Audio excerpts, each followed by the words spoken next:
퇴근길에 좋은 파트너 YTN 뉴스 FM 뉴스 정면 승부.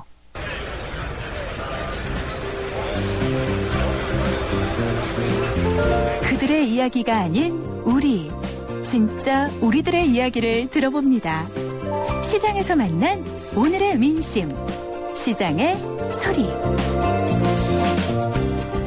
네, 안녕하세요. 저는 지금 망원시장에 귤을 사러 온 김상수입니다. 제가 사실 천안함 사건을 봤을 때는 진짜 그냥 TV로 봤을 때 연기 같은 게 올라오고 하니까 정말 이게 우리나라라고 생각 안 했거든요. 어떻게 보면 약간 이라크나 진짜 분쟁 지역에 화면을 틀어준 줄 알았는데 바로 서해에서 일어났던 일이라는 걸 듣고 정말 많이 놀랐었죠. 군대를 갔다 왔긴 한데 천안함 사건에 대한 얘기를 들었을 때 저도 많이 놀랐거든요. 정말 있을 수 있는 일인가? 근데 싶어도 사실은 어떻게 보면 그게 TV로서가 접할 수밖에 없는 거니까 TV나 방송으로. 그러니까 어떻게 보면 또 한편으로 또 남일 같다는 생각도 들기도 하는 것 같아요. 그렇지만 실제로 그 천안함에 있던 사람분들은 저랑 같은 나이대였고 제 친구들이었을 수도 있는데 그렇게 방송에서만 접하니까 또 남의 일 같이 느껴지지만 정확히 말하면 저희 일인 거죠. 근데 그런 거를 자꾸 잊어가는 그런 게 좀 많이 부끄러운 것 같습니다. 그리고 이번에 4주년 됐는데 정말 잊지 말아야 될 일이고 정말 다시는 일어나지 않았으면 합니다. 그리고 그분들 덕분에 제가 이렇게 공부에 이제 점령할 수 있게 된 것 같고요. 그래서 다시는 이런 일이 없었으면 좋겠습니다.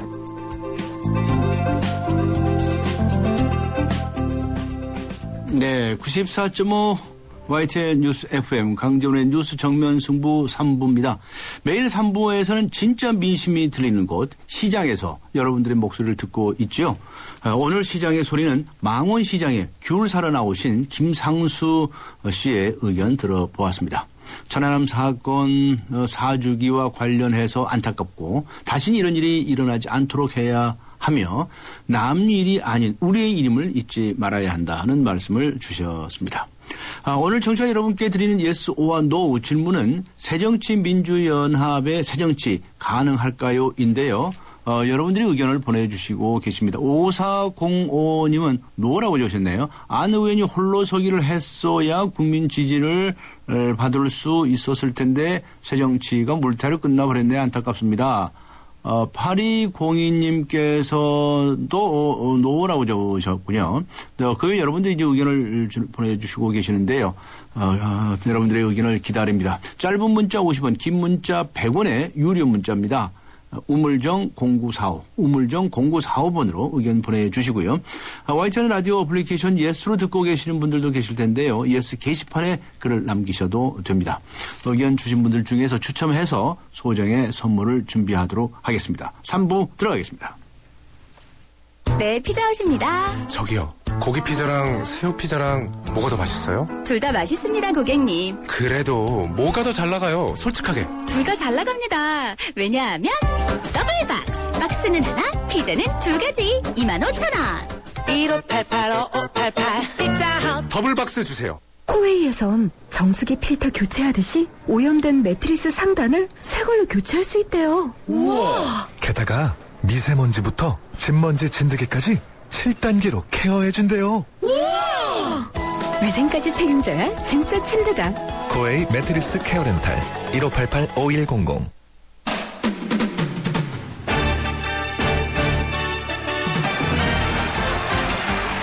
네, 강재훈의 뉴스 정면 승부 3부입니다. 즐거운 스포츠 소식 먼저 알아보고 가겠습니다. 일간 스포츠의 이은경 기자입니다. 이은경 기자 안녕하세요. 네, 안녕하세요. 네, 아시안컵 축구대회 조추첨이 열리지 않습니까? 5시부터 시작했습니까? 예, 조금 전에 끝났는데요. 끝났어요, 예. 네, 호주 시드니에서 이제 내년 2015 아시안컵 조추첨 열렸는데요. 예. 이 추첨 결과 한국이 이제 개최국 호주 그리고 오만, 쿠웨이트와 함께 A조에 들어갔습니다. 네. 호주는 지난 대회 준우승 팀이고요. 예. 지난번 대회였던 2011년 그 아시안컵에서도 한국하고 호주가 같은 조였습니다. 네. 당시 조별리그 맞대결에선 무승부였고요. 이번에 사실 이제 아시안컵 조추첨이 조금 관심이 갔던 이유가 한국 피파 랭킹이 60위까지 떨어지면서 아시아 피파 랭킹 상위 3개국에 들어가지 못해서 이 톱시드에서 탈락했기 때문에 글쎄 좀 관심이 더 있었습니다. 뭐 톱시드에 속한 팀이 개최국 호주를 비롯해서 이란, 일본, 우즈베키스탄이었는데요. 네. 뭐 자칫 잘못했으면 뭐 일본이나 이란하고도 같은 조에 속할 수가 있었는데 네. 결국은 호주하고 같은 조가 됐습니다. 일본 같은 경우는 이란, 요르단, 이라크 그리고 AFC 챌린지컵 우승팀하고 함께 D조에 속했고요. 아시안컵 참가하는 북한은 B조에서 이 우즈베키스탄, 사우디, 중국하고 만났습니다. 2015년 아시안컵은 내년 1월 9일에 호주에서 개막하고요. 한국 같은 경우 이 1960년에 우승한 이후에 아직까지 아시안컵 우승컵하고 인연이 없거든요. 네. 예, 이번에 55년 만에 이 우승에 도전을 합니다. 네, 알겠습니다. 추신수 선수 소식 좀 전해주시죠. 시범 경기에서 멀리 갑니다. 멀티 안타를 기록했다고요? 네, 추신수 선수 오늘 그 미국 애리조나주 구디어 볼파크에서 열린 이 텍사스와 클리블랜드 인디언스의 시범 경기에서요. 텍사스 1번 타자 겸 좌익수로 선발 출장을 해서 4타수 2안타 1득점을 기록을 했습니다. 시범 경기 타율이 1할 7푼 3리로 이제 조금 올라갔고요. 네. 1회 초에 첫 타석에서 클리블랜드 선발 조시 톰린 상대로 우전 안타 날렸고 3회 초에도 역시 이 상대 톰린 선수를 상대로 해서 중견수 쪽 2루타를 때려서 다시 출루를 했습니다. 텍사스는 오늘 5대0으로 이겼는데요. 이 한편 미국 매체 ESPN 매거진이 오늘 좀 재미있는 기사를 하나 냈습니다. 네. 이 올해 메이저리그 팀들의 이 팀 케미스트리, 즉 이 한국말로 하자면 뭐 조직력을 수치로 계량화를 해서요. 각 네. 지구별 우승팀을 예측한 기사인데요. 네. 여기에 따르면 텍사스가 팀 케미스트리 점수가 굉장히 높기 때문에 원래 전력도 좋고 조직력도 좋으니까 이 아메리칸 리그 서부지구 유력한 우승팀이다 이렇게 예상이 됐습니다. 반면에 류현진 선수가 속한 LA 다저스 같은 경우는요. 팀 케미스트리 점수 굉장히 낮게 받았거든요. 네. 하지만 선수 구성 전력이 워낙 좋아서 감점을 당하고도 내셔널리그 서부지구 우승 예상팀으로 뽑혔습니다. 네, 게임을 해봐야 하는 거죠, 뭐. 네네. 네, 알겠습니다. 프로농구 4강 플레이오프에서 모비스하고 SK가 1승 1패로 팽패해졌나요, 아주? 네, 어제 열린 그 프로농구 4강 플레이오프 모비스 대 SK 이 2차전에서요. SK가 74대 69로 이기면서 시리즈 1승 1패를 만들었습니다. 승부가 지금 원점으로 돌아갔는데요.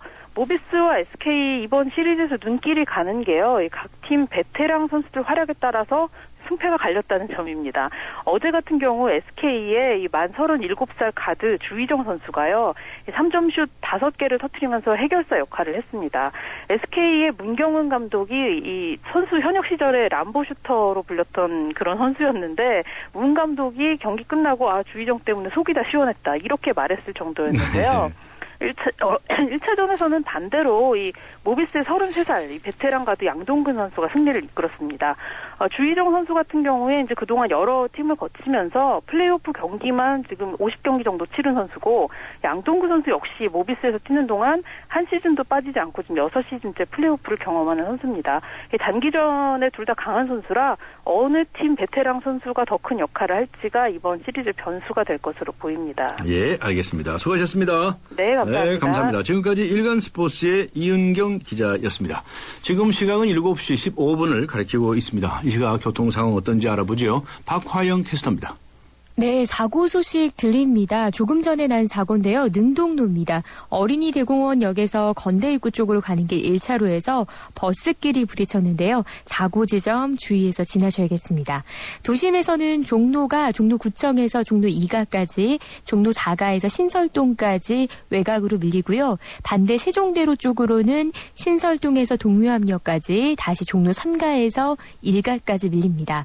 동부간선도로는 청담대교 쪽으로 장진화 대목에서 탄천 1교, 봉은교에서 청담대교 쪽으로 답답하고요. 외곽으로도 청담대교에서 봉은교까지는 속도가 안 난다고 보셔야겠습니다. 서북지역 서부간선도로는 성산대교에서 오목교 쪽으로 외곽 나가기 힘들고요. 도심 쪽으로는 그보다 더 힘듭니다. 금천교에서 성산대교까지 대부분의 구간에서 밀린다고 보셔야겠습니다. 뉴스 정난승부 교통정보였습니다.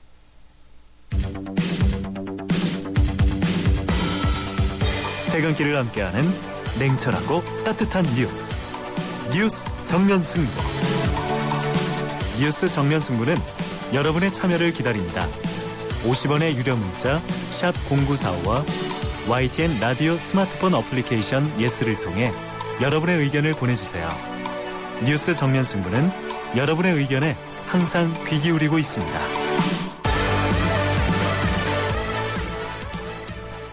네, 요즘 어르신들 사이에서는 지나간 청춘의 봄꽃을 피워줄 청춘극장이 유행이라고 합니다. 청춘극장이라고 들어보셨습니까? 청춘극장은 서울 중구 중정로에 위치한 어르신들을 위한 복합 실버 문화 공간인데요. 2,000원만 내고 입장을 하면 영화도 볼 수 있고요. 다양한 문화 공연도 즐길 수 있다고 합니다. 오늘 청춘극장에 대해서 알아보겠습니다. 먼저 서현석 대표 연결하겠습니다. 안녕하세요.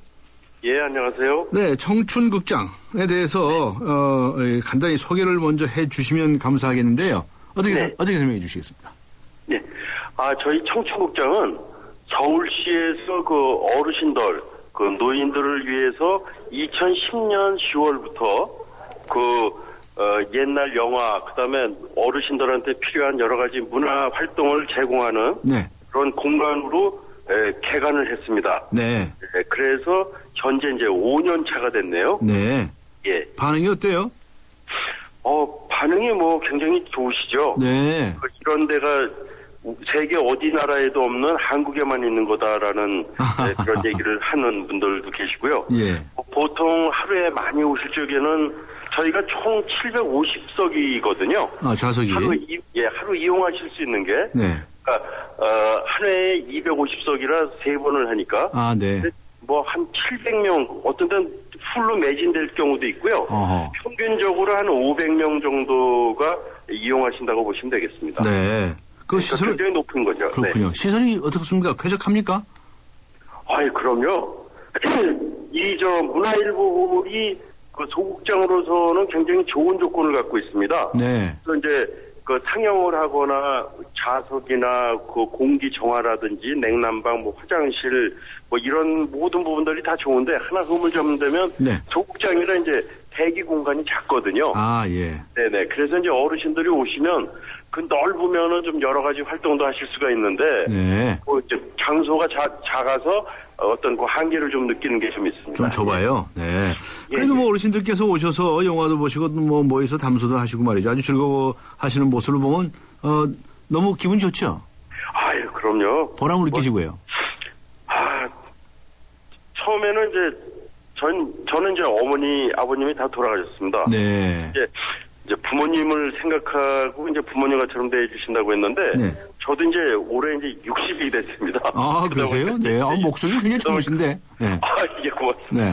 그러다가 보니까 이제, 나도 이제 조금 있으면 저 어르신들 같처럼 되니까, 어르신들 입장에서 뭐가 더 필요한지, 이제 그런 거를 생각하는, 조금 보면 좀 업그레이드 됐다고 할까요? 제 생각하는 게. 네. 그렇군요. 사실 근데 어르신들께서 좀 갈 곳이 마땅치 않다 하는 그런 얘기들이 있단 말이에요. 예, 맞습니다. 네. 실제로 그렇게 좀 어려워들 하시나요? 그럼요. 네. 어르신들이 가실 수 있는 데가 쉽게 생각하는 게 이제 파고다 공원. 네. 아니면은 이제 동네에 이제 근린 뭐 요새 이제 그 조깅하고 하는 산책 코너 뭐 이런 거 그러니까 가실 때는 사실 많습니다. 네. 하지만 직접적으로 사람 냄새나게 서로 부딪히면서 모일 수 있는 그런 공간이 없는 거죠. 네, 그렇군요. 그런 면에서 이제 청춘극장이라는 거는 제가 지금 위탁 운영을 하고 있지만은 서울시에서 굉장히 어르신들 문화에 하나의 활력을 만들었다 그런 평가를 하고 싶습니다. 매니아 같으신 분도 있으실 것 같아. 예. 많습니다. 오신 분이 또 오시고 또 오시고, 예. 예. 심지어는 이게 이제 원래는 서울 시민을 위해서 만든 건데. 지금은 보면은 제천이라고 있지 않습니까? 네, 충청도. 예. 그런 데서도 오시고요. 지방에서도. 네. 전철 때문에 온양이라든지 이런 데서도 오시고. 심지어는 제1교포나 미국에서도 교포 어르신들도. 소문을 듣고 오시는 경우가 많이 있습니다. 네. 아주 인기 짱이시네요, 아주. 심지어는 그쪽에서도 볼 수 없는 영화를 여기서 본다. 네. 그런 경우도 있습니다. 예. 쉬는 날도 있나요? 네? 쉬는 날도 있어요? 쉬는 날은 저희가 일요일만 쉽니다. 일요일만 쉬고? 예, 왜냐하면 운영하시는 어르신들도 다 저희는 평균 연령이 70세 이상이시거든요. 네. 네네. 그러시니까 하루는 꼭 쉬어야 됩니다. 그렇군요. 네. 그러셔야죠. 근데 어르신들께서 나 이런 영화 보고 싶다 이렇게 신청할 수도 있어요? 그럼요. 당연히 늘 저희가 신청을 받고 있습니다. 그 신청을 받으면 그걸 찾아가지고 또 틀어다 드리고 하는 거예요? 예. 가능한 이제 저희가 반영을 하려고 하지만 100% 이제 반영은 못하고요. 예. 그렇습니다. 그렇군요. 청춘극장이 뭐 유명해져서 그런지 모르겠는데요. 청춘극장 그 주변에도 말이죠. 네네. 마음씨 좋으신 분들이 장사를 많이 하시는 것 같다는 얘기가 있어요. 그거 무슨 이야기입니까? 예. 저희 이제 어르신들이 오시면은 이제 영화를 보고 나시면 출출하시기도 하고 식사 시간이 그렇죠. 예. 하지 않습니까? 네네. 그럼 사실 어르신들 그 주머니가 조금 좀 얇지 않습니까? 얇죠. 예. 그래서 이제 그 주변에 저희가 이제 그 주변에 식당이라든지 어르신들이 가실 만한데 쉴 만한 데다가 저희가 섭외를 해갖고 이 어르신들 위해서 좀 할인 혜택을 좀 주라. 예. 그러면 뭐 대부분이 다 이제 적극적으로 동의를 하셔갖고요. 뭐 이제 할인 혜택을 드리는 거죠. 공짜는 못하고. 그러니까 이제 이 청춘극장에 입장을 했었다라고 하는 입장권을 보여드리면. 그럼 그렇죠. 할인해 주시는 거군요. 그렇죠. 그렇군요. 그 참 좋은 아이디어네요. 예. 그 장사를 하시는 분들께서도 다들 아주 흔쾌하게 기쁜 마음으로 이렇게 봉사해 주시는 거네요.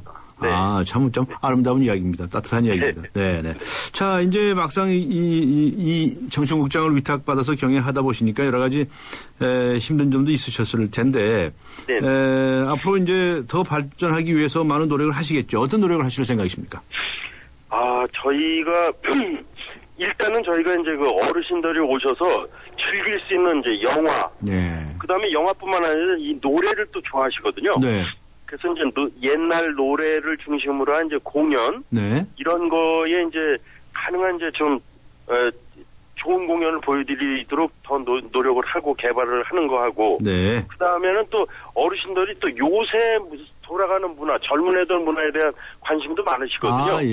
예를 들면 뭐 비보이라든지 말이죠. 전혀 생각하시지도 못했을 그런 그 젊은이들의 그런 그 공연 같은 것도 저희가 좀 다가 이제 설명을 곁들여서 이제 하는 그런 그 새로운 문화 체험 저희가 신경을 쓰고 있고요. 그 제일 또 중요한 게 건강이지 않습니까? 그래서 이제 건강에 관련된 프로그램을 꾸준히 저희가 좀 발전시켜서 하려고 하고 있고요. 그다음에 또 하나 중요한 건 제일 중요한 거는 안전입니다. 저희는 이제 운영하시는 어르신들도 이제 나이가 많으시고 또 오시는 분들도 나이가 많으시기 때문에요. 저희 운영하는 입장에서 이제 안전에 대해서 신경을 쓰거든요. 알겠습니다. 이런 부분을 어떻게 더 이제 좀 효율적으로 할 수 있는가? 그게 이제 저희가 늘 신경을 쓰고 있는 부분입니다. 더 많이 연구 좀 해주세요. 좋은 일 하시는데요. 감사합니다. 수고하셨습니다. 감사합니다. 지금까지 청춘극장의 서현석 대표와 함께 했습니다. 이번에는 자주 이 청춘극장을 이용하신 어르신 한 분 전화로 연결해 보겠습니다. 이강범 선생님입니다. 안녕하세요. 이강범이라고 그럽니다. 금년에 연세 어떻게 되셨어요?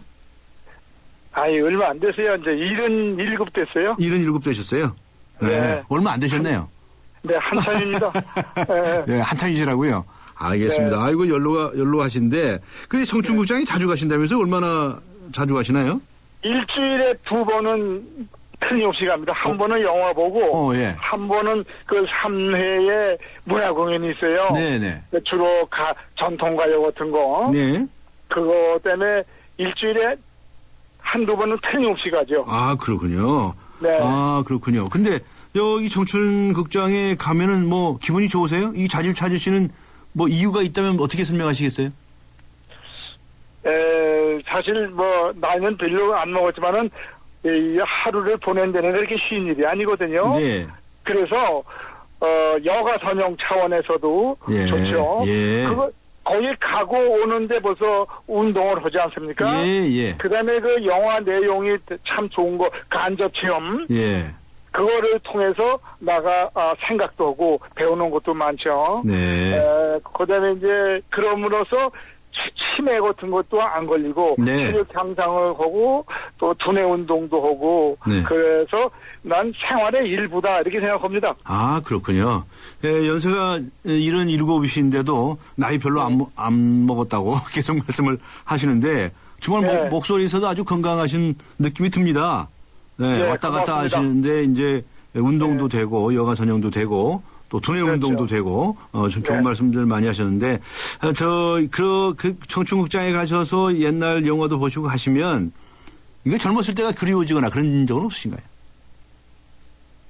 뭐 그러진다는 것보다도 아주 다시 한번 그 옛날을 생각하고 오늘 내가 이제는 저런 수준이 다 갔으니까 너무 거기 집착하지 말고 오늘을 어떻게 즐겁게 어떻게 오늘을 뜻있게 보내냐 저는 그런 생각을 합니다. 아주 훌륭하신 말씀이신 것으로 들립니다. 오늘 이 순간을 얼마나 즐겁고 행복하게 시간을 보내시는 것인가 그게 가장 중요하다고 말씀들을 하시죠. 혹시 말이죠. 그저 이용하시다가 좀 불편하시다든가 이거 좀 고쳤으면 좋겠다. 뭐 이런 제안을 좀 하시고 싶은 말씀이 있으실 수도 있을 것 같아요. 시에서 잘해주셔서 저희들이 말씀드리긴 미안하지만은 그래도 이왕 말씀을 하셨으니까 장소가 좁아서 어떤 때는 매진 상태가 돼가지고 그 나이 분들이 대기를 하더라고요. 벌써 마감됐습니다. 그럼 하고 또 갔는데 그만해. 그래서 물론 그는 이제 저희가 좀 어떻게 생각하면 욕심이지만은 좀 그래서 아무 때도 가더라도 가서 그냥 입장을 하고 또 영화 같으면은 도중에 하도 관람을 하고 또 아주 마음에 들면 다시 한번 보고 그래야 되는데 지금은 가면은 기다리라고 그래요. 그럼 안 끝났다고 안 끝났다고 못 들어가게 거기 쭉 앉아서 기다린단 말이에요. 그건 사실 그 좀 필요합니다. 그래서 아무 영화가 끝나기 전에 도중에 가더라도 도중에 들어가서 보고 그리고 또 아까 못 본 거는 다시 보고 그리고 또 그 영화가 너무 마음에 들어 다시 한번 보고 그래야 되지 않겠냐 그런 생각. 그 장소가 좁은 거고 그리고 진짜로 필요한 사람들은 55세 이상 뭐 이렇게 한다는데 80 중반 이상의 노인들한테 필요한 것 같아요. 저도 77살인데 저는 아침마다 아차산 가고 그래서 한 10,000보씩 매일 걷거든요. 그러세요. 아유, 대단하시네요. 그리고 저 이제 매일 공부도 합니다. 저 두뇌 치매, 디멘시아, 노인성 치매. 무슨 공부하세요? 무슨 공부? I am studying English at least 3 hours every day. 이거 그러세요. 굉장하시네요. 대단, 훌륭하십니다. 그래서 사실 우리 같이 70대 중반, 70대 후반까지는 그렇게 필요한 게 아니에요. 그 사람들은 아직 나름대로 활동을 할 수 있어요. 70대까지는. 근데 80대 넘은 분들을 내가 옆에서 보면은 내 그런 생각이에요. 남의 일이 아니지. 이런 생각이 들어갈 때가 많거든요. 그래서 앞으로는 그런 진짜 필요한 80대 이상 그분들은 갈 데도 없어요. 그렇잖아요. 그리고 시간 보낼 때도 없고 그래서 그분들한테는 실버극장, 청춘극장이 정말로 필요한 장소가 아닌가 그런 생각을 해서 앞으로 80대 이상의 노인들한테 좀 도움이 되는 프로그램을 개발했으면 지 나름대로 그런 생각을 가끔씩 해요. 좋은 말씀을 하셨습니다. 정말 지금은 이런 7시라고 하시는데 80대 분들을 위한 그런 프로그램도 개발을 하고 그 장소가 너무 좋으니까 좀 늘리고 말이죠. 그죠? 대한민국에 이런 극장 여러 군데 많이 만들어야 되겠네요. 알겠습니다. 오늘 좋은 말씀 감사드립니다. 앞으로도 많이 이용하시고요. 건강하십시오. 감사합니다. 수고하세요. 지금까지 청춘극장을 애용하시는 이강범 할아버지와 함께 했습니다. 난 기다렸지 프로 설레는 맘으로 빛나지 이대로 멋지지 그대로 그 세상 속에 나로 난 앞으로 지프로 나랄라라 세상의 프로가 되다. LG 지프로2 봄! 여행 떠나고 싶은 봄! 레저를 즐기고 싶은 봄! 새로운 코란도 트리스모를 만나는 봄! 코란도 트리스모 9인승 탄생! 올 봄에도 다 함께 즐겁게! Recreation Base Camp 코란도 트리스모 고속도로 버스 전용차로 주행 가능! 여러분께서는 지금 YTN 뉴스 FM 강지원의 뉴스 정면 승부 듣고 계시는데요. 오늘 정면 승부가 청취자 여러분께 드린 yes or no 질문은 이런 것이었죠. 새정치민주연합의 새정치 가능할까요? 하는 것이었습니다. 0782님께서는 yes라고 적어주셨습니다. 완벽하게 안 된다고 시도조차 않는다면 평생 그대로일 것입니다. 라고 적어주셨고요. 또 5889님께서도 yes라고 yes가 아니시네요. yes였으면 좋겠지만 no입니다라고 적어주셨네요. 대다수의 구성원이 그대로인 상태에서 새 정치를 만들려면 구조적인 관점에서 변화가 필수적이라고 생각합니다. 라고 적어주셨습니다. 다른 분들의 의견도 기다리고 있습니다. 짧은 문자 50원, 긴 문자 100원의 유료 문자입니다. 우물정 0945, 우물정 0945로 의견 보내주시고요. YTN 라디오 어플리케이션 예스로 듣고 계신 분들께서는 예스 게시판에 글을 남기셔도 됩니다. 네, 의견 주신 분들 중에서 추첨을 해서 선물을 보내드리도록 하겠습니다. 세계 지성인의 필독지, 월간 르몽드 디플로마티크 3개월 구독권, 그리고 맥스무비 영화 예매권을 드리도록 하겠습니다. 4부에서 뵙겠습니다. 서양 고전음악을 완성시킨 천재 작곡가 악성 베토벤. 그의 음악적 잠재력을 일깨워준 사람은 스승인 크리스티안 네페 선생님이었습니다. 네페 선생님은 지루한 이론과 반복적인 연습을 강요하지 않았습니다. 이탈리아와 프랑스, 독일의 유명한 오페라를 감상할 기회를 마련했고 어린 베토벤이 음악에 대해 더 깊이 느끼고 생각할 수 있도록 이끌었습니다. 가르치는 것이 아니라 깨우치는 교육, 아이들의 잠재력을 활짝 꽃피우는 우리 교육의 희망입니다. 이 캠페인은 I am the key, 눈높이 대교와 함께합니다. 엄마, 간병인이 없어도 환자를 돌봐주는 병원이 있다고요? 환자 안심병원은 전문 간호사가 간병 서비스를 24시간 전담하여 환자에겐 빠른 쾌유를, 환자 가족들에겐 간병에 대한 부담을 덜어드리고 있습니다. 환자 안심병원 이용 정보는 02-2276-7000번 또는 검색창에 환자 안심병원을 검색하세요. 먹고 사는 걱정 덜어주는 민생 안심 정보 모르면 안 돼요. 천만 시민 생활의 힘 캠페인은 서울특별시가 함께합니다. 살아있는 뉴스, 깨어있는 방송, 한국의 뉴스 채널 YTN 뉴스 FM. 네, 94.5 YTN 뉴스 FM 강재원의 뉴스 정면 승부. 오늘 청취자 여러분께 이런 질문을 드렸었죠. 새정치민주연합의 새정치 가능할까요? Yes or No 질문이었습니다. 7723님께서 이런 답변을 주셨네요. Yes라고 적으시고 오늘 출범한 당이 새정치를 이끌 수 있을지 없을지는 지켜봐야겠죠. 그래도 낡은 정치를 개선한다는 의지 자체가 전 좋습니다. 라고 적어주셨습니다. 2055님께서는 노라고 적으셨네요. 안철수 의원이 독자 노선 포기하고 나니 새정치가 말뿐이고 대중의 관심 끌기 위한 쇼맨십이라고만 보이네요. 뚜렷한 청사진이나 그림도 없는 당대표를 믿을 수 있을까요? 라고 적어주셨습니다. 다른 분들은 어떻게 생각하십니까? 짧은 문자 50원, 긴 문자 100원의 유료 문자입니다. 우물정 0945, 우물정 0945로 여러분들 의견 보내주시고요. YTN 라디오 어플리케이션 예스로 듣고 계신 분들께서는 예스 게시판에 의견 남겨주시기 바랍니다. 의견 주신 분들 중에서 추첨을 해서 소정의 선물 준비하도록 하겠습니다. 4부 들어가겠습니다.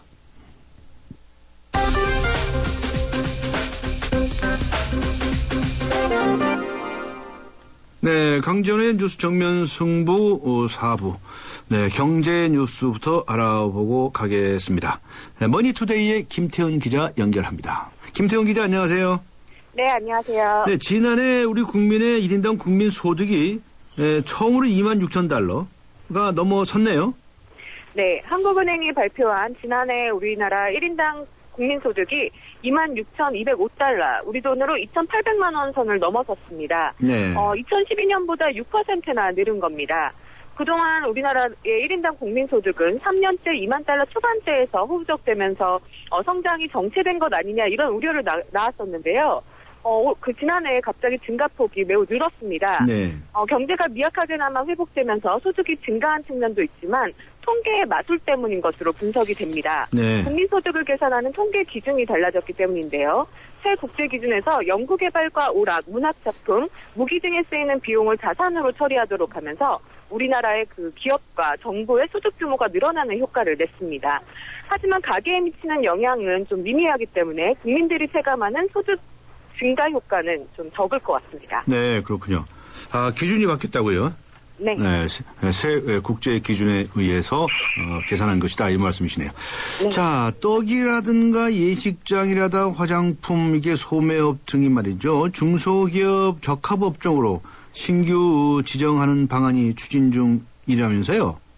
네, 동반성장위원회가 올해 34개 업종에 대해서 중소기업 적합업종 신규 지정을 추진하고 있습니다. 네. 그중에서 떡과 화장품 소매업, 애완동물용품 소매업, 복권 판매업, 예식장 사업 등 12개 업종에 대해서는 현재 조정협의체를 구성해서 협의 중입니다.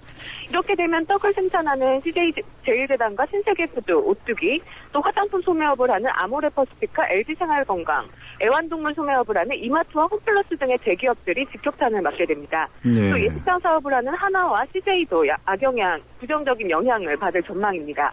동방성장위원회는 여기에 병원 침대와 기업용 메시징 서비스 등 22개 품목에 대해서도 실태 조사에 착수해서 중소기업 적합업종 포함에 검토 중입니다. 네, 알겠습니다. 오늘 여기까지 듣도록 하겠습니다. 수고하셨습니다. 감사합니다. 네, 감사합니다. 머니투데이의 김태훈 기자와 함께 했습니다. 강지원 변호사와 함께하는 유쾌한 수다 한판. 우리를 바꾸는 수다.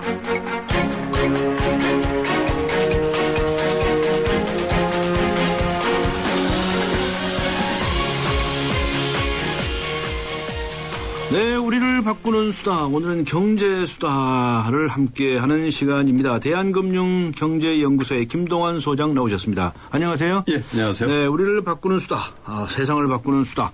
오늘 경제 중에서 이 규제 개혁에 관해서 얘기를 좀 했으면 좋겠는데요. 요새 규제 개혁 때문에 그냥 온 나라가 그냥 들썩들썩하죠. 예. 규제 개혁할 건 빨리빨리 해야죠. 예. 하긴 해야 되는데 또 이제 해서는 안 될 것까지 하면 안 되는 거고요. 그렇죠.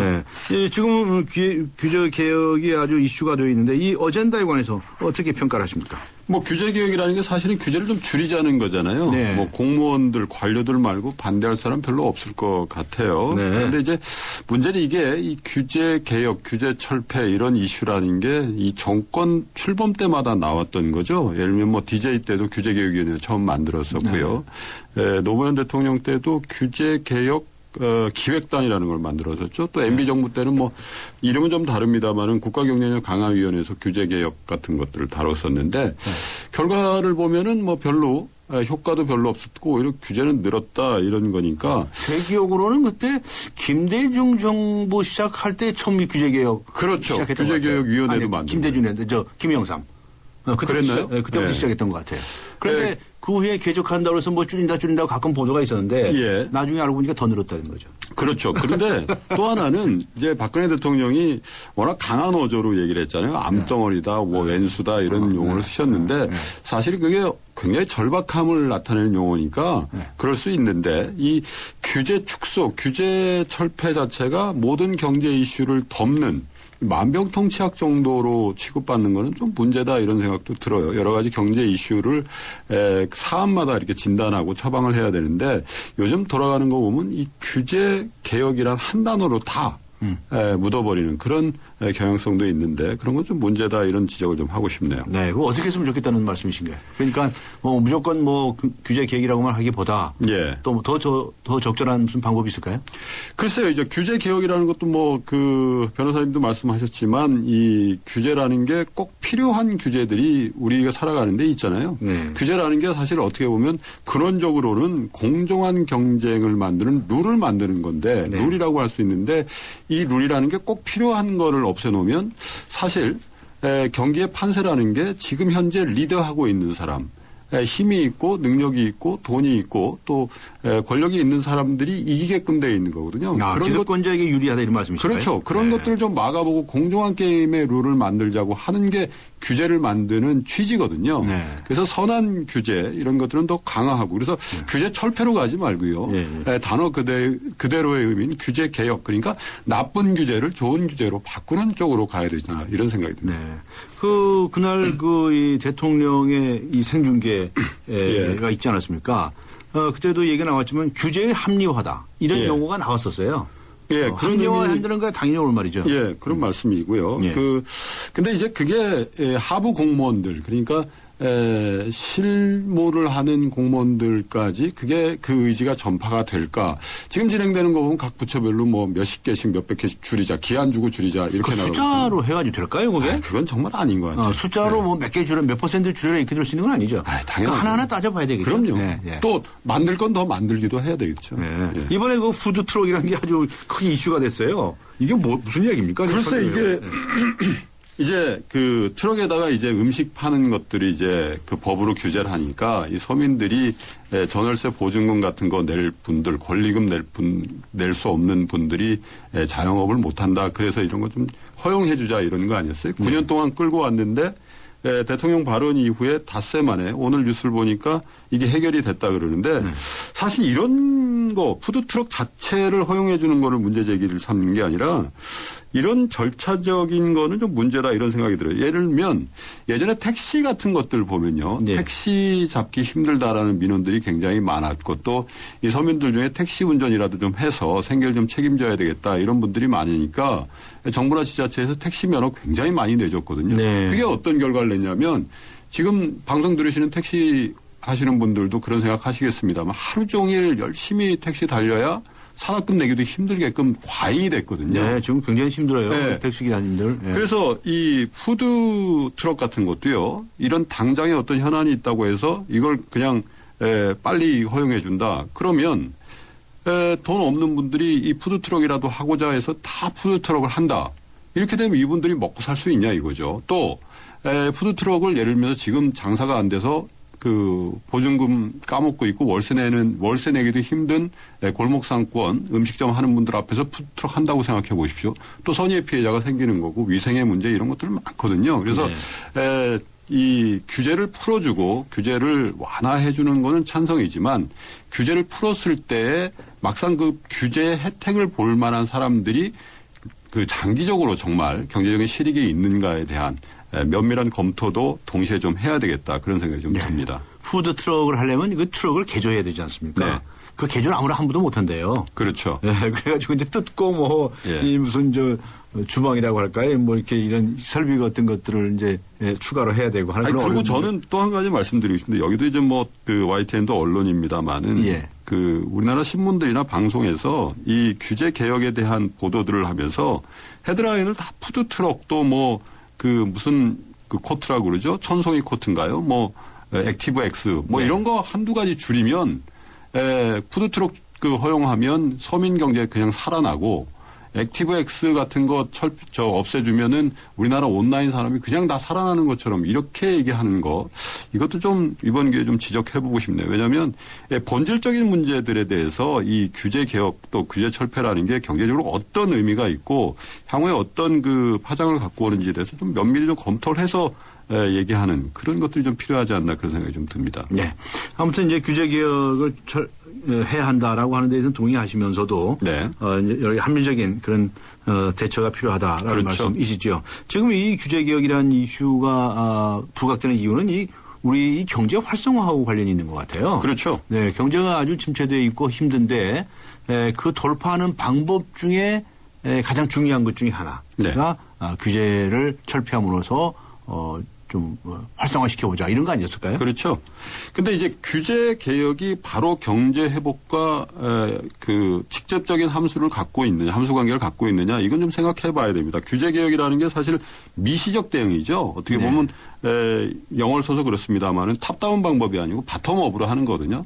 이번에도 이제 규제 개혁 그 7시간 동안 마라톤 회의를 하면서 보면 업계 관계자들이 이런 거 고쳐주십시오 하면 대통령이 그거 고칩시다 해서 일종의 군대로 치면 소원수리형 그런 그 회의가 돼버렸는데 그렇게 따지면 한도 끝도 없어지거든요.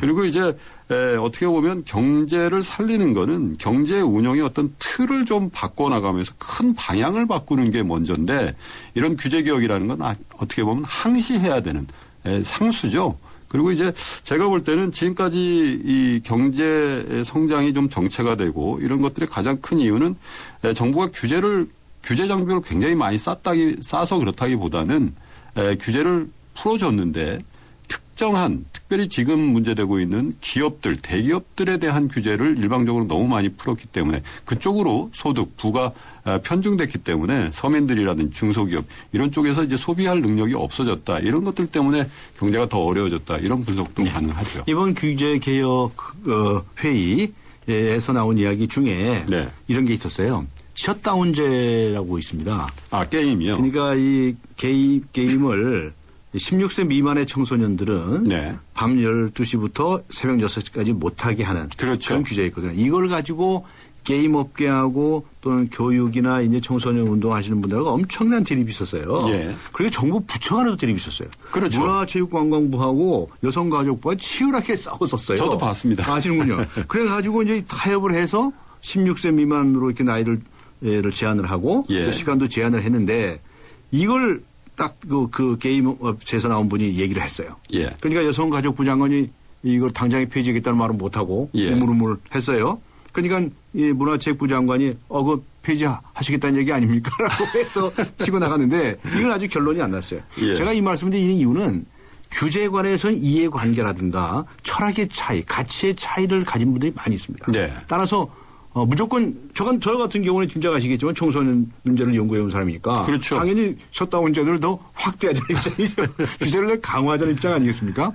그래서 이런 문제는 쉽게 서둘러서 결정할 것은 아니다. 그런데 또 이런 얘기 하는 분들도 있어요. 그 셧다운제에 대해서. 자, 우리나라 게임 산업이 지금 사실 내수보다는 중국 쪽의 수출 비중이 굉장히 늘어나거든요. 어떤 게임 회사 하나는 한 게임 가지고요. 한 해 동안에 영업이익만 한 2,500억 정도 중국으로부터 로열티 수익을 받는 업체가 있습니다. 그런데 중국에선 셧다운 제도라는 게 없거든요. 근데 우리나라 게임을 만들어서 중국에 수출하면서 정작 우리나라에서는 셧다운제, 강제적으로 정부에서 시간 12시 넘어가면 못하게 그렇게 규제를 하면서 또 게임을 만들어서 중국에 수출한다. 이렇게 하고 나서 어떻게 수출을 하라는 거냐 이런 그 현업에 있는 분들의 문제 제기도 일면 타당성이 있거든요. 있죠. 그런데 이제 그 문제에 관해서는 중국 정부가 알아서 할 일이죠. 도대체 좀 나이가 아주 16살도 안 된 어린이 청소년들이 밤 12시가 지나가지고 게임하고 앉아있으면 됩니까? 근데 그것도 문제인데 사실은 그 법이 있다 하더라도 부모 주민등록증 뭐 이런 것들 다 한다는 거 아닙니까 또? 실효성의 문제는 또 따로 챙겨봐야 될 문제죠. 교육적인 효과도 있을 것이다. 이런 것처럼 방금 이제 김 소장님하고 저하고 사이에서도 이제 가치의 논쟁이 있을 수 있는 것처럼 그건 이제 그때 사안에 따라서 중의를 모으는 그런 과정이 필요할 것이다 하는 말씀이신 것을 얘기하지 않을 수 없겠고요. 앞에 그 대기업들 투자 문제 말씀을 하셨는데 대기업들이 원하는 규제를 막 풀어줬다. 그런데 투자는 안 한다. 이런 문제도 있을 수 있죠. 근데 규제를 푼다고 대기업들이 바로 즉각적으로 투자. 지금 잉여금 문제, 유보금 문제가 얼마나 심각합니까? 거기에 대해서 따로 과세하자는 얘기들도 지금 많이 나오잖아요. 근데 어차피 우리나라 대기업이라는 게 국내에서 경쟁하지 않고요. 세계 글로벌 기업들하고 경쟁하기 때문에 그들과의 경쟁이기 때문에 규제를 적당히 풀어가지고 여기서 투자한다? 저는 그렇게 될 것 같지 않고요. 만약에 규제를 정말 풀으려면은 중국에서 공장하는 것보다 한국에서 우리나라에서 공장하는 게 훨씬 더 효용성이 있을 정도로 확 풀어줘야 된다고 보거든요. 사실 지금 미국 기업들이 중국에서 공장하다가 미국 본토로 돌아가는 게 러시거든요. 왜냐하면 오바마 정부에서 세금 굉장히 많이 깎아주고 있고요. 보조금 주고 있기 때문에 중국의 인건비 오르는 것 또 운송비 같은 거 생각하면 미국 가서 공장하는 게 더 편하다는 거거든요. 우리 기업들도 지금 중국에서 인건비 문제가 되니까 베트남이라든지 중국보다 더 싼 나라들로 가고 있는데 지금 우리나라의 외국인 근로자들도 많고요. 그래서 정부에서 규제를 확 풀어서 중국에서 돌아올 수 있는 기업들이 많이 발생하는 그게 바로 고용이거든요. 그래서 규제를 푸는 건 좋은데 제가 볼 때 자꾸 밖으로만 나가야 되는 상황에 있는 대기업에 대한 규제보다는 이 중소기업에 대한 밖에서 오히려 돌아올 수 있는 여건을 만들어주는 그런 정책들을 좀 먼저 좀 해봐야 되지 않겠나 그런 생각도 좀 듭니다. 규제 개혁을 하는 그 시각을 중소기업이나 또는 이제 자영업자나 그들의 삶을 좀 윤택하게 할 수 있는 그런 방향에서 접근해 줬으면 좋겠다 이런 말씀이시죠. 하여튼 이제 이번에 이 규제 개혁 얘기가 아주 강도 높게 나오니까 이 공무원들이 변해야 한다. 이 얘기가 많이 나왔죠. 근데 이제 이 공무원들이 변해야 되는 게 변호사님도 아시겠지만 이 우리나라의 관료 사회라는 게 얼마나 강고하게 오래된 전통을 가지고 있습니다. 그래서 이 사실 공무원들한테 규제라는 건 어떻게 보면 기득권인데 이걸 공무원 스스로 내려놓게 한다는 것 자체가 굉장히 어려운 일일 겁니다. 그런데 최근에도 보면은 1급 뭐 공무원들 중에 이 규제 개혁 그 목표치를 달성 못하면 대기 발령내겠다 뭐 이런 보도들도 있고 했어요. 근데 그런 방법으로는 되지 않는 거죠. 차라리 저 같으면은 혼내주면 말 좀 듣지 않을까요? 아유 그거 가지고 아니 이분들은 평생 공무원 하는 거고 정부는 5년이면 끝나는 거 아닙니까? 네. 버티기로 나가면 그 답이 없어요. 그래서 저는 오히려 공무원들 중에 규제 개혁을 정말 잘해서 스타를 만들어줘야 된다고 보는 거예요. 이러이러한 정말 모범 사례를 만들어서 파격적인 승진도 시켜주고요. 또 거기에 걸맞는 대우를 해주고 뭐 그런 것들로 해서 이 포지티브하게 해야지. 지금 이 세상이 어느 때인데 그 대기 공무원도 안 해보신 분이 어떻게 그렇게 관료 사회를 잘 아세요? 공무원들하고 얘기를 좀 많이 합니다. 그렇군요. 국민 시민의 입장에서 느끼는 게 더 절실하죠, 사실. 네. 관료 사회의 병폐에 말씀을 하셨지만. 참 우리나라의 좀 고질적인 병폐죠. 근데 그 공무원들이 좀 더 열린 자세를 가지고 민원인의 입장에서 생각을 해보는 그런 노력을 한다면 참 좋을 텐데요. 근데 저는 조금씩은 우리 공무원들도 바뀌어 나가고 있다고 봅니다. 바뀌고 있다는 얘기는 들은 지가 아주 오래되지 않았습니까? 근데 그래서 조금씩이라는데 단서를 답니다만은 발전하고 있긴 하죠. 근데 이제 속도의 문제 뭐 변호사님께서 지적하신 것처럼 우리 국민들이 체감하기 좀 어려운 정도의 속도로 발전하고 있어서 문제인데 어쨌든 뭐 징계를 하고 뭐 이런 부분도 뭐 어쩔 수 없는 부분은 있겠습니다만은 조금 더 전향적인 그 공무원들한테 이 동기부여를 주는 것 이런 게 더 좋겠다는 생각입니다. 그러니까 무조건 뭐 규제를 없앤다라고 하는 데만 초점을 둘 것이 아니고 의의 당사자들 있을 수 있고 철학의 차이도 있을 수 있는데 어떻게 좀 합리적으로 국민들에게 불편 주지 않고 또 상식적으로 납득할 수 있는 수준을 유지하느냐 그게 중요하지 않겠습니까? 그렇죠. 근데 우리 공무원들 한 사람 한 사람들이 그에 나서줬으면 좋겠는데 그 점에 있어서 좀 열린 자세가 부족한 것 같다. 이런 말씀을 하시는 거죠. 이번에 또 한 가지 특징은 뭐냐면 대통령이 직접 나서가지고 굉장히 강도 높게 주장을 했다는 거예요. 그죠? 그러니까 이거 가지고 이제 뭐 대통령이 그 A부터 Z까지 다 챙기니까 장관이나 이 실무 공무원들 할 일이 없고 대통령 하명사항만 그냥 100% 완수하는데 혈안이 된 거 아니냐 이런 비난들이 나오는 거거든요.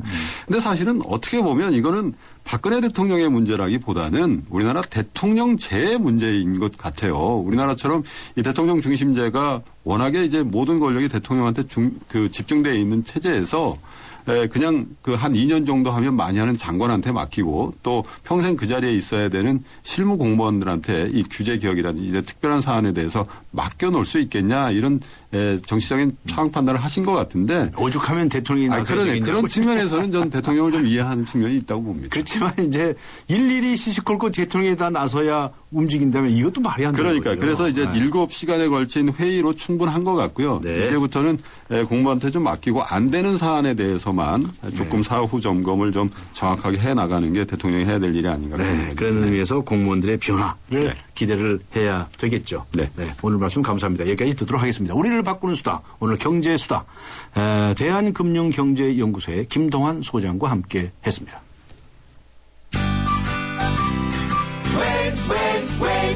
웰메이드 가지요. 멋진 옷이 필요할 땐 웰메이드 가지요. 즐거운 곳 즐거운 옷 국민의 옷집으로 웰메이드 가지요. 국민의 옷집 웰메이드. 강전의 뉴스 정면 승부 오늘 예스와 노 질문은 새정치민주연합의 새정치 가능할까요? 였습니다. 정확한 여론조사는 아니고요. 제작진에서 자체적으로 집계한 결과는 예스와 노의 비율이 3대7로 나타났는데요. 약간 부정적인 쪽이 많은 것 같습니다. 새정치민주연합은 오늘 공식적으로 출범을 한 건데 지켜보아야 하겠습니다. 오늘 의견 보내주신 분 중에서 휴대전화 뒷자리 5889님께 선물 보내드리도록 하겠습니다. 의견 보내주신 모든 분들께 감사의 말씀을 드립니다. 3월 26일 수요일 뉴스 정면 승부 오늘 순서 여기서 마치겠습니다. 지금까지 프로듀서 신아람, 기술감독 박봉선, 안홍진, 작가 정선임, 강혜은, 그리고 진행의 강지훈이었습니다. 함께해 주신 여러분 대단히 감사합니다.